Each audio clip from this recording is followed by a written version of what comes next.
Mic'd Up with Amulika, and today we're joined by Dr. Drake Bernstein, head coach of the University of Georgia women's tennis team. Coach Bernstein took this position in 2024, and in just his second season led the Bulldogs to a remarkable 29-3 record, securing the 2025 NCAA National Championship, ITA National Team Indoor title, and the SEC Tournament title. His leadership earned him the 2025 SEC Coach of the Year and ITA National Coach of the Year honors. Today, we'll discuss how college athletes navigate life during and after their sports careers, the role of coaching in their development, and the strategies that have driven his team's success. Coach Bernstein, thank you so much for joining us today. Thanks for hopping up here. Yeah.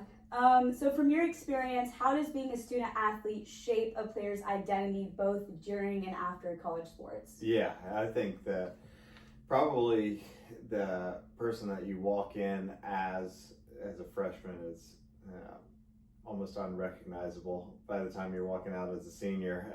And I think that just the experience that you get while in college, whether you're playing tennis, whether it's basketball, whatever, whether it's swimming and waking up at 5 a.m., it's all kind of character building. It all pushes you. The academic side of it, it all kind of comes together in a melting pot where it's just like, man, you really just have to figure out what's important to you, and what's important to you may be different to what's important to her or her. So really, I think this whole student athlete experience is a lot about figuring out who you are and what matters for you. Yeah, that's great, and I totally agree with that. How do you encourage your players to prepare for life beyond tennis while they're still in college? Yeah, for sure. I think that's a big part of our coaching. It is really from the premise that if you're not confident in yourself away from a tennis court or away from your sport, it's going to be really hard to go out and perform and relax and trust yourself out there. So I think that's kind of the starting point for everything, is this identity piece and knowing who you are, what you're all about, what matters to you. And to answer the question as far as prep for life beyond, it's all the same. It's all the same when you're talking about gearing up for a practice where maybe you had 3 exams in the morning and you've got to come out and you've still got to make a quality practice. Well, it's the same tools that are going to be asked of you for the rest of your life. And now I'm a father of 3, so I know that the day goes on whether your children wake up at 3 a.m., 4 a.m., or if you're lucky, 6 a.m. So it's a lot of the same things that you were up against in college, just in different forms. Yeah, absolutely. And I'm sure it's a lot of load for you as well right now. Can be, yeah, for sure. Good. How do you help athletes navigate the mental and emotional challenges that come with leaving the sport? Yeah, that's a big one. It's hard. A lot of our players will go on and play pro directly from here, but eventually comes the time to hang up the rackets, and hopefully we've done a good enough job here as a department and as coaches to show them that life absolutely goes on once you put the rackets on the shelf, and you are bigger than just what you can do with a tennis racket in your hand. And I think that's such a personal answer for everybody, right? Like there's no one way that somebody deals with that or grieves with it or is excited about it. Everybody's different in that lens, but definitely something that we want to make sure our players understand is that it's much bigger than what you can do with a tennis racket. Yeah, and that, as easy as that sounds, it's the hardest thing. For sure. And I know how it feels. I haven't stopped playing, but it's, the transition, especially after college, is you get hit hard and you're like, whoa. Yeah. Going back to playing all alone now, whereas you had a team and you had structure around you, and your days where I'm supposed to do this and next I go do that, and now in the real world maybe it's you're just a bit more on your own for your scheduling. But hey, there's a reason that I coach tennis. I could never get away from it. Yeah. This is the closest thing to playing out there. It's what I love to do. Yeah, absolutely. What are some routines, habits, or approaches that have helped you and your team achieve the success that you guys have today? Yeah, I think We treat every day the exact same, whether we've just won a big match, whether we've had a good tournament, whether we had an extremely disappointing result or a disappointing tournament. We try to keep the communication fairly grounded as far as like this. Yeah, it's not so much emotional as much as, well, this is what's next. This is what's next. And staying on our eyes on whatever is right in front of us seems to have paid off pretty well for us. Yeah, that's such a great way of thinking positive, and I think it gets you out of that, like, even if you did have a tough loss, it gets you out of that so quickly. For sure. And it's, they're able to play without fear of, if I lose this match, then what's going to happen? Our ladies know that they lose the match. As long as they do it the right way, there's not really anything to worry about. It's just a learning point. Yeah. Awesome. How would you describe your coaching philosophy, and how has it evolved over the years? Yeah. Really kind of back to what we started with. I like to put the person first and understand what might make them tick as a competitor, what makes them tick on and off the court, figuring out why they do this tennis thing, that's a big part of it, and so that we can kind of tailor the coaching to the individual and speak their language a bit. How it's changed over the years, I don't know. When I was younger, right out of college, I was much more like rah and probably remnants of my playing days, and now,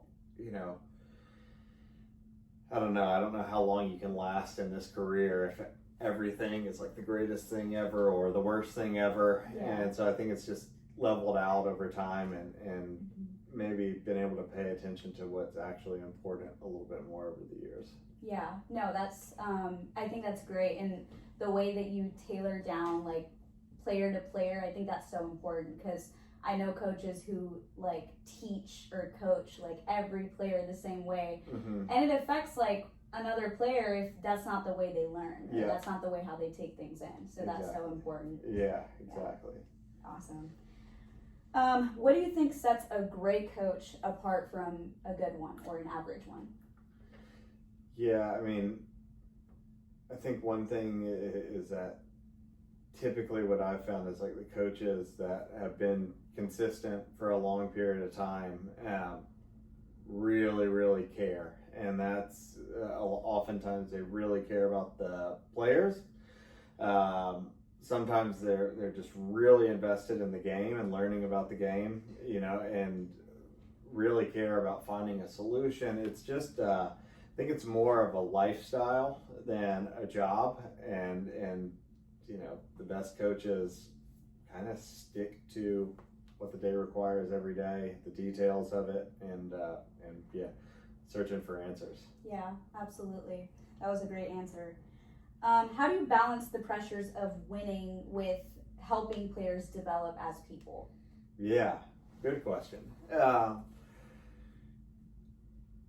Again, I keep going back to some of the stuff we chatted on earlier, is where, like, if winning becomes part of your identity and it becomes a part of your ego, like, that's not a good thing. That's not a good thing. And so I think a lot of it is just understanding that a result is a result. There's no secret about it. Everybody wants to win. You don't play tennis matches to go out and lose. But it's a pretty dangerous thing once you start letting winning bleed into the way that you treat people, the way that you carry yourself, and all of that, to where, again, like back to our day-to-day, whether we win, whether we lose, today is supposed to look like this, and it doesn't really bleed in as much. So I think just keeping winning in perspective, sure, it's great to achieve, it's what we all practice for, but it's no excuse not to treat people right. That's always the most important thing. Yeah, for sure. It's like two different things, right? Like, for once sure. You walk off the court, I mean, I was always taught that you should leave everything there. Like, as soon as you step out the gates, it's done. It's done, yeah. And you carry on with your day. And there's something to be said about learning that, especially for freshmen. I think that's a hard thing. It's like, they wear it for the rest of the day, whether it was good, whether it was bad. And I think that's one of those things that you learn in college is it is what it is, and now it's time for me to go do my homework, Right. you know, and now it's time for me to go have a normal dinner and, Right. and put the tennis gear off to the side. Yeah, absolutely.